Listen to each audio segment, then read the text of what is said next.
de bir deney yapacağız. Daha fazlasını yapamadık çünkü Çorlu'ya geldik. Evet, Çorlu'da da bir deney yapacağız ama bu farklı bir deney. Evet, şimdi başlıyoruz deneyimize. Bu arada benim adım Elif Nisa.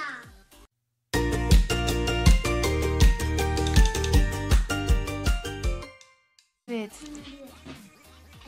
Ne yapmamız lazım? Önce bunu açacağım. Evet. Sonra üstünü koyacağım. Bakın arkadaşlar.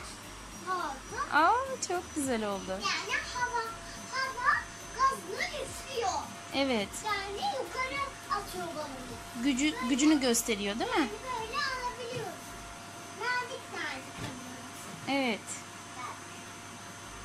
Ne oldu şimdi? Havada kaldı. Evet. Çok güzel deneyler değil mi arkadaşlar?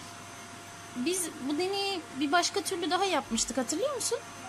Ama o şeyliydi. Ne? Toplu. Pimpon topuyla yapmıştık. Evet.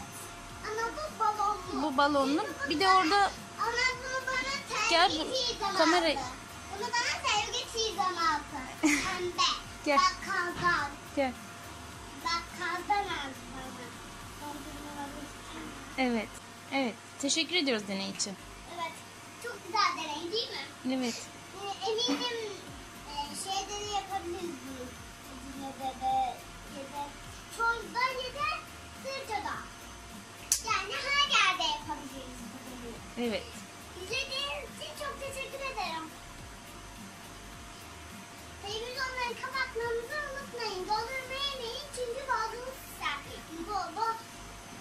Mutlaka dondurma yediğiniz zaman üstüne de bir bardak sıcak su için. Eğer yetmezse 2 bardak su için. Tamam. Teşekkür ederiz.